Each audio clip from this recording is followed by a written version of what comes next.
In retrospect, September will be hard to beat for the best month of indie games in 2025, but we still have awesome titles, including roguelites, RPGs, 2 Stickman titles, and more, so let's begin with the Scouring, a fast-paced real-time strategy game where you lead armies of humans or orcs into war across evolving battlefields. It's a classic RTS through and through, where you build bases, manage resources like wood, gold, and food, recruit powerful heroes, and command units in both small skirmishes and large-scale warfare while defending your settlements from enemy raids. Hero units have abilities that can change the tide of battle and is pretty much Warcraft 4 in all but name, but do note that this is very early access without a story campaign, which is to be added in the months to come. Like Vampire Survivors clones, the bottom of screen idle game is a growing trend, with a great example being Fischer's Fishing Journey, a calm, casual fishing title where Cat fishes for you while you do other tasks on the computer.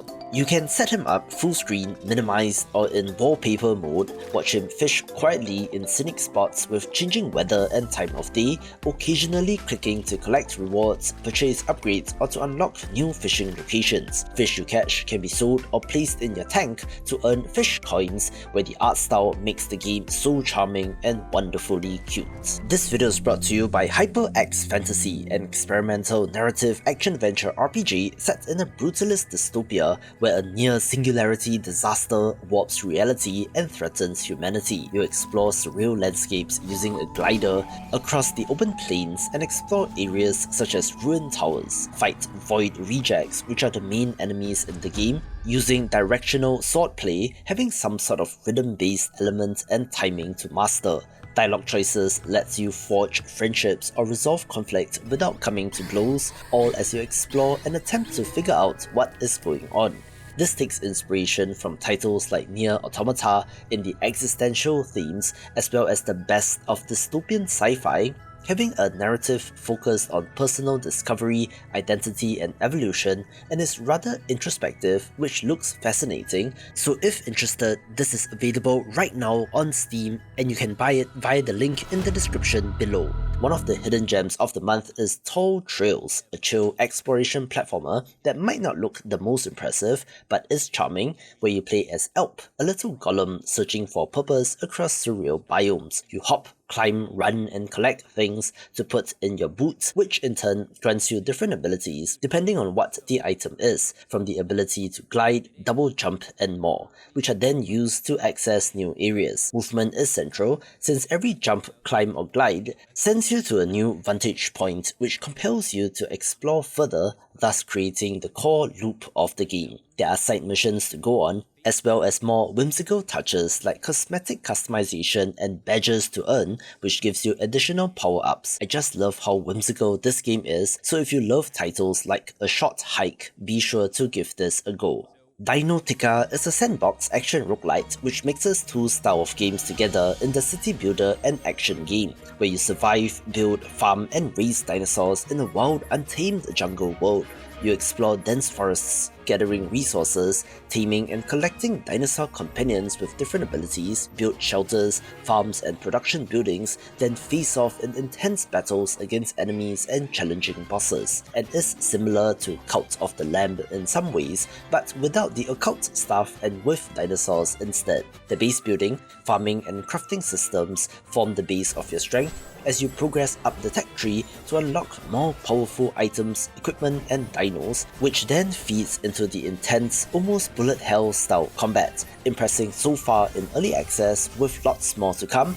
But as a Pokemon fan, the dinosaur designs are the most interesting part to me and is quite impressive in terms of variety. We also have the return of a fan favourite 3D platformer series in Toree Saturn, a high-speed title where you play as Toree, a round bird with sunglasses and a backpack racing through stylized, retro-inspired stages. Run, double jump, avoid enemies, collect stars, and chain speed boosts while trying to make it through the levels in the shortest possible time, emphasizing momentum and precise timing. As compared to the previous games, Toree now has 2 new moves like a ground dash in mid-air as well as a homing ability on special stars for extra height and speed, making the platforming feel even better. Of course, given the Saturn in the title, this is a throwback to the Sega Saturn era of games of the late 90s to early 2000s aesthetics in terms of design and is well done, as was the more N64 look of previous games. There is a leaderboard which ranks based on speed and mastery, with bonus content like costumes, minigames and secrets as well, with this just being $5, so why not give this a go. Whimside is a cozy creature collection idle sim that lives quietly at the bottom of your screen to accompany you through your daily tasks. You capture little creatures called Wimlings, hybridize them to unlock new species, and unlock new biomes rich with rare Wimlings, all while purchasing decorations which brighten up your personal space with whimsical charm. The game is gentle and passive, with occasional interactions to breed Wimlings, collect crystals, complete altar quests, decorate, and eventually unlocking auto-collecting upgrades so that it transforms into even more of an idle game. I love monster taming, so to add that to an idle game is genius, not to mention the adorable pixel art and varied designs as well. Roguelite deck builders are a dime a dozen ever since the explosion of Slay the Spire, which is why it's refreshing to see something like the Royal Writ. A deck builder, yes, but one which is lane-based, which is pretty clever. Set in medieval times, you play as a ruler,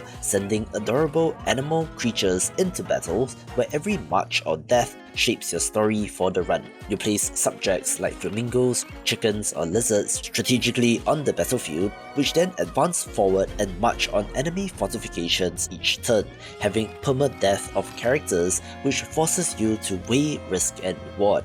There are upgrade cards which can be used to buff or modify soldiers while you navigate the intricacies of the battlefield, like avoiding environmental hazards and managing status effects. It is a roguelite, so there are game-changing relics which can make or break your run, along with permanent unlocks between runs, 2 campaigns in the current version, and absolutely fantastic art and animation, and is definitely worth a play. From the developer of 20 Small Mazes comes Strange Jigsaws, a puzzle game that twists classic jigsaws into weird rule-based puzzles where nothing is quite what it seems. You solve about 50 or so jigsaws, each with its own surprising logic or constraints, not being so much of a traditional jigsaw puzzle, but more of a puzzle game. Inspect the pieces, guess how the rules work, then just experiment and play around with it until you hopefully solve it, oozing all kinds of charm, and is very good.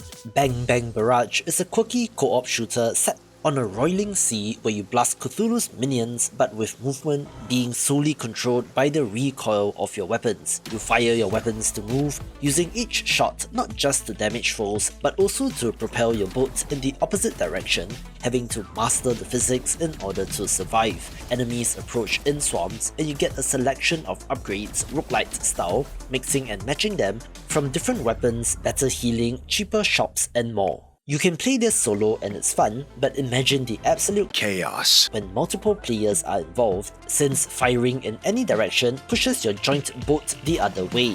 So coordination becomes key to surviving tougher waves, or you could just screw around and treat this as a party game.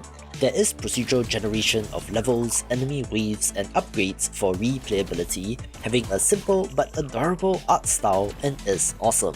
After a delay or two, we did have the release of Dice Gambit, a turn-based tactics RPG which is pretty good. You lead your own custom noble family of inquisitors, tasked with hunting chromatic monsters in a corrupt city. Assemble your team and lead them on the battlefield, rolling dice in combat, which determines the effectiveness of their attacks, where you can combine dice for powerful abilities and re-roll selectively to respond to changing threats. Outside of battle, there's a meta management layer as you are deeply ingrained in the politics of the city, having to influence noble courts, complete odd side missions, choose heirs to inherit traits and aesthetics, deepen relationships, and curry favor with eccentric elites. As you unlock new classes and powerful passive abilities at the academy, build your family legacy over time, managing debt and reputation while trying to attain battlefield success, effectively mixing turn-based tactics gameplay plus dice rolling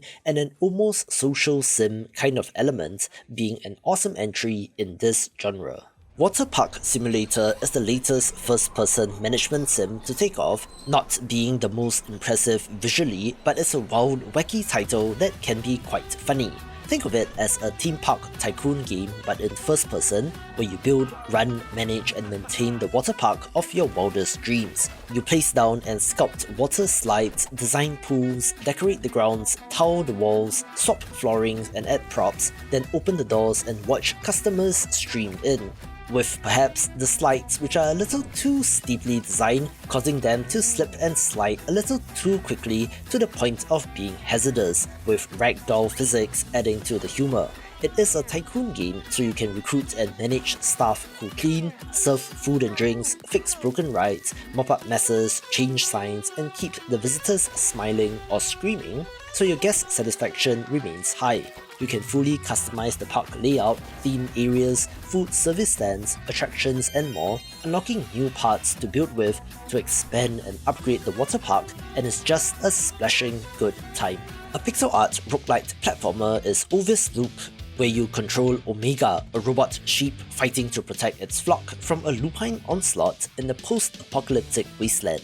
You move quickly across 2D levels, wielding sci-fi weapons including the signature Great Sword, combining melee and ranged combat while you dodge and roll through hordes of enemies, learning new combos and skills that change how each fight plays out. The systems include a robust combo crafting mechanic where you can download skill upgrades after defeating enemies, choosing between passive or active effects which can result in overpowered combinations. There's meta progression so you get stronger every run, but some players have noted that it is a bit of a grind, so the balance might have to be fine-tuned, so given that it's an early access release, the developers have time to tweak and add to the game. But it is an excellent first step, and I do want to commend the boss designs and pixel art in particular. The follow-up to the excellent first-person Metroidvania Supraland is Supraworld, so unsurprisingly, this is pretty good as well, but is being framed as Act 1 out of 4 planned acts in its early access launch, although a comparison table does show that Act 1 alone already has more puzzles than any of the previous entries. This is a first-person puzzle Metroidvania, where you play as an apprentice of the Solvers Guild in a handcrafted toy-scale world. You begin with minimal abilities, then unlock movement, climbing, jumping, and more main abilities by exploring, solving environmental puzzles, and discovering hidden zones. Exploration is central, where instead of invisible walls, the world is built so geometry itself guides your traversal, letting you use everything you see to climb, traverse, and solve challenges. Where the developers say that every object is intentionally placed there and serves a purpose. A new element is that of detective cases where a crime has occurred and it is up to you to deduce which NPC did it, where your choices will then shape the story and world. The original was said to be a combination of Zelda, Portal and Metroid, and they managed to nail it, so this entry looks only to get even better. They did it again. Developer Giant Squid is led by creative director Matt Navarre, best known for his work on games like Abzu and The Pathless, and before that was art director on Journey and Flower, so gorgeous games are in their DNA, which partially explains why Sword of the Sea looks as good as it does. This is an atmospheric surfing exploration adventure where you play as the Wraith, gliding across shifting sand dunes and drowned ruins to restore a lost ocean. You ride a hover sword that behaves like a surfboard, skateboard and snowboard all in one, carving waves in sand, catching air, grinding rails and pulling off spins and flips to build momentum to reach new places. Mastering the movement and looking out for half-pipe equivalents in the natural environment is key as you explore and use these to get to new areas with environmental puzzles to solve as well. You are looking for ocean seeds, collectibles which allow you to bring back the water, restoring life and beauty to the arid landscape, and leaves you breathless between moments when the wind and waves become one. Another very pretty but very different kind of game is Voidbreaker, a fast-paced roguelite first-person shooter where you're trapped in an endless cycle by a hostile AI, forcing you to fight your way out. You run through relentless gauntlets, blasting machines with your weapons, with the gun modding and customization system here taking center stage. Upgrades are modular, as you slot them onto your weapon, resulting in creative combos and devastating firepower with near infinite possibilities across all weapons. The environment is destructible, so you can fire at structures which can cause them to collapse onto your enemies, and is arena based, where after defeating all enemies, you are selecting between different options for the next encounter, weighing risk and reward. There's also meta progression systems for permanent upgrades between runs, impressively coming to us from a solo developer with a bunch more stuff to be added in early access, but has already gotten the game feel down.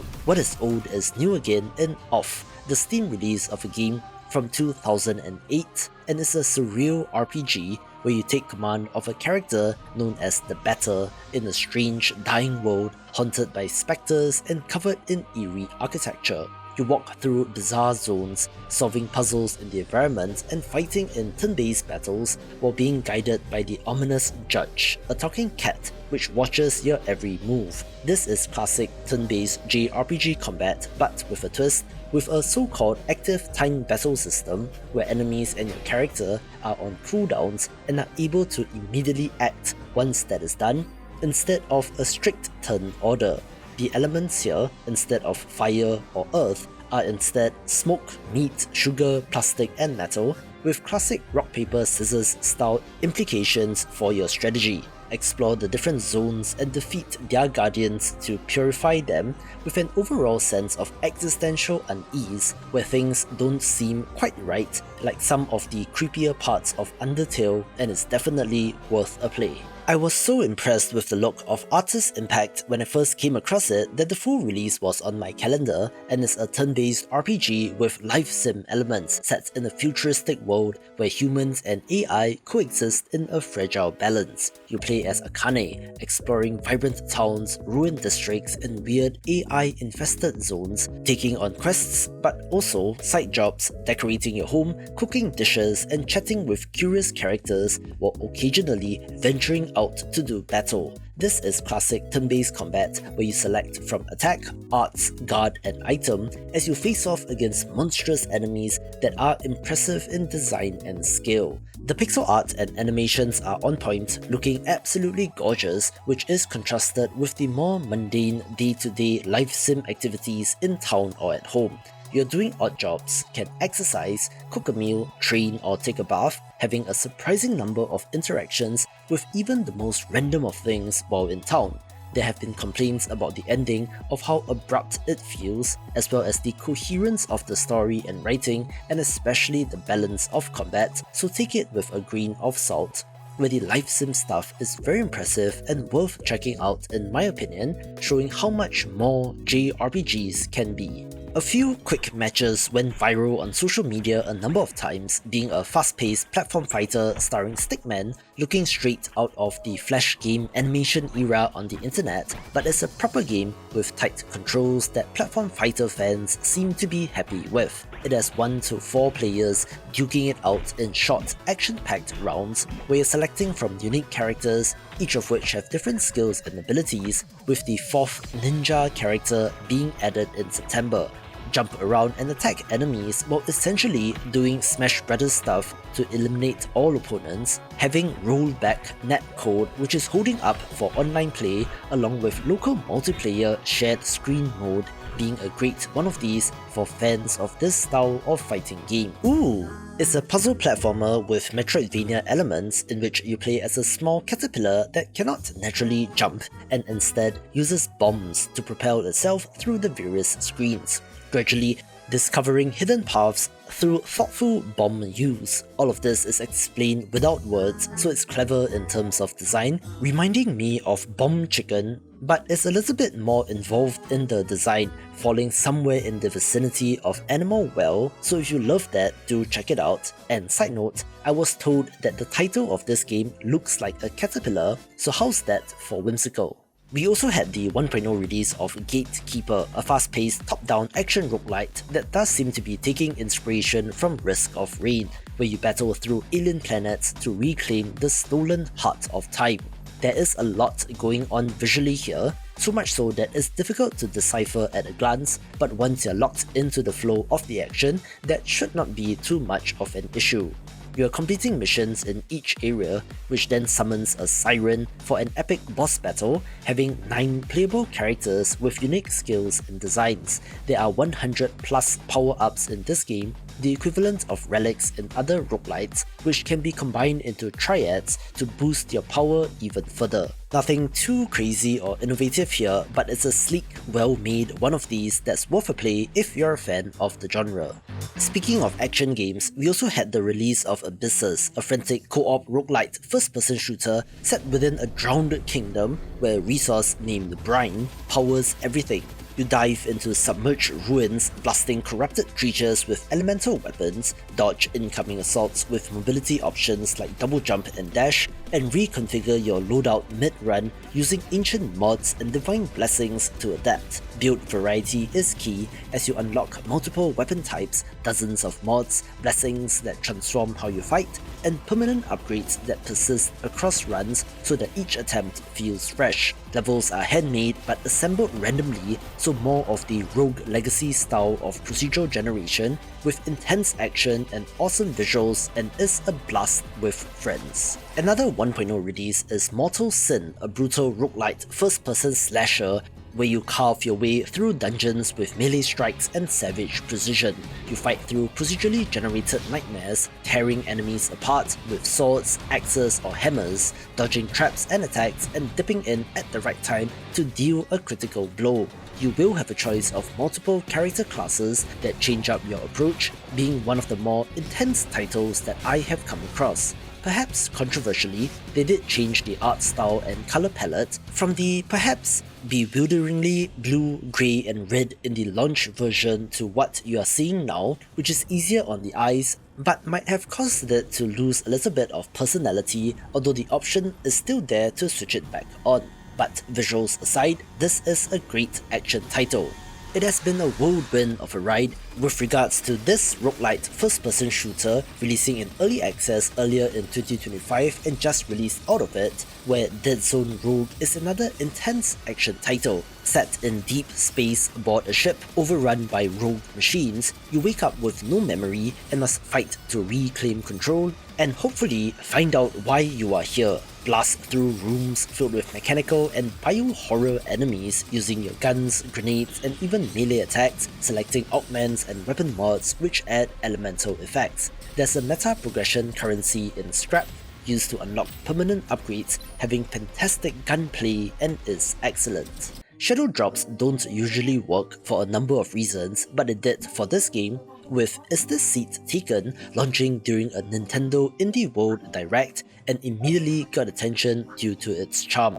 This is a cozy logic puzzle game where you're a seating matchmaker, arranging very picky characters in various settings like weddings, buses, cinemas or banquets. Learn about each character's quirks, for example, dislike of loud noises, sensitive noses, needing a view of the window, or wanting to sit with friends. Then drag and drop them into seats until you satisfy all their preferences, with no timer or fail state, so you can enjoy and puzzle it out. I love instances of such logic puzzles in titles like the Professor Layton series, so a whole game dedicated to this concept is wonderful, with a very charming art style and especially character expressions. It also takes about 6 hours to complete, which is hefty for a puzzle game, so if thinky games are your thing, this is a must get. Like Giant Squid, another developer that seemingly has not made a bad game is Free Lives, where most interestingly, they switch from genre to genre between games, from Broforce to Terra Nil, Angerfoot, and now Stick It to the Stickman, all being great games in their own right. This is a chaotic roguelite physics brawler that controls like a side-scroller, where you fight your way up the corporate ladder by pummeling hordes of red stickmen to become their boss. You punch, kick, slice, smash, fire bizarre weapons, and use environmental objects to dispatch enemies, all in side-scrolling fisticuffs that delight in absurdity. Unlock new moves, classes and tools between runs, offering quite the variety, with the wobbly physics adding to the fun, leaning into mischief and mayhem, and is a satirical take on corporate culture as well. Watch this video for more of the best indie games.